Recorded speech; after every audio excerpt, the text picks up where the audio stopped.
and welcome for joining me. So today we're going to go through some options with relaxation. So at the end of the class, I generally encourage people to come into a relaxation. If you're following this at home, you have the comfort of being able to stay in there 10, 15, 20 minutes, however you feel comfortable. And even if it's just a few minutes at the end of the class, it's really, really worthwhile.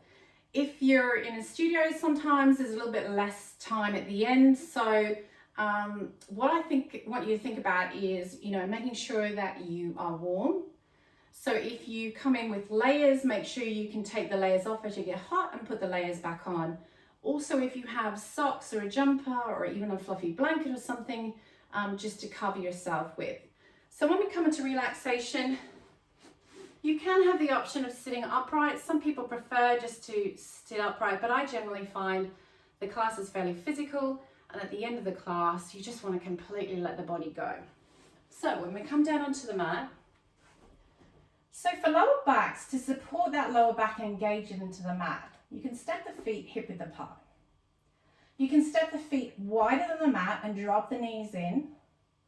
That's quite comfortable as well. Your option as well is to bring the legs forward. Now, this is one of my favorite corpse pose, and I tend to find my toes tend to fall out and my body just comes into that relaxed position. My palms are down by my side, and I generally like to have my palms facing up and then my fingers soften.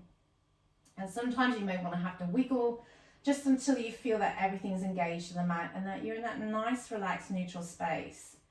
So the idea with relaxation is we've had that physical workout and we're now going to come into, it's like a rejuvenation, or some people, they say they go into like a semi-conscious state. But you want to be in a position where you just completely relax the body and importantly, relax the mind as well. So what we're going to do is focus on the breath. And often when we find at the end of the class, the brain starts to go and you start having thoughts coming in. If for whatever reason you do, just acknowledge them. You can cast them aside. If it's something that's going to distract you, you can get a smile on your face. You can think about some gratitude if you feel that you need to think about something. So we just have a few deep breaths. In through the nose, out through the nose. I want to work through that lower part of the belly. One of the options, you can place the hand on the belly and the hand on the chest.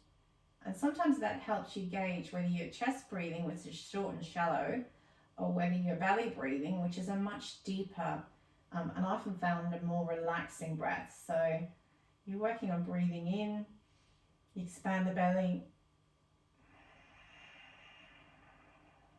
breathe out, the belly deflates. So we quiet the mind, we quieten the body, we focus on the breath.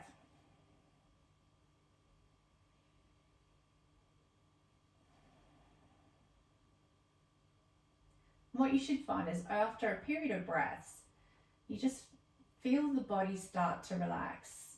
And if you struggle to let the body relax, you want to think about, you could do like a guided meditation where you work from your toes to your head and vice versa. And just get to the point where as you're breathing out, we're releasing all that stress and tension in the body. We're switching off the mind. We're going to that relaxed, happy state. And ideally, when you finish the relaxation and you come out of it, you should feel rejuvenated, and feel completely alive. So you would stay here 10, 15 minutes, 5 minutes, whatever you have. I generally find it takes a good 8 minutes or so to kind of really get into it. And if you fall asleep or you start to snore, even better. And then when we come out of it, the last thing you want to do is jump up and race off, to go and do something. So what I always recommend is that when you come out of it, you bring your awareness back to the room. And then we start to wiggle our fingers and toes, just get a bit of movement in the body. You can turn the toes inwards and outwards, get some movement in the thighs. And remember, I'm working through this a little bit faster for the demonstration purposes. You could get some movement in the wrists one way or the other. We take 3 nice big deep breaths, reaching in, reach and extend fingertips to toe on your in breath, and out breath, float your arms forward. And I generally recommend 3 or 4 of those, or as many as you like if you're in your own time.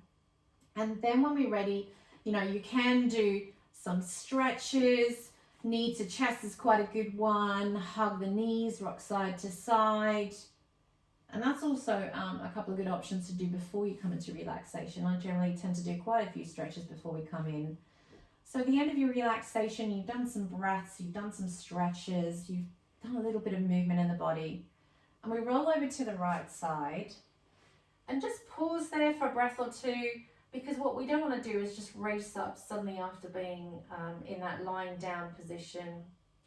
And then when you're ready, you just slowly start to come up. And then you can just take your time. As I said, you can take your time coming up. You can do a few breaths. And I generally find that sense of peace and calm after I've been in relaxation. And then you just are ready to get on with your day, or, you know, if it's a nighttime class, you're ready to go to bed. I hope that was really helpful. If you have any questions about relaxation, please do send me a message or reach out, some comments. And I look forward to seeing you in class soon.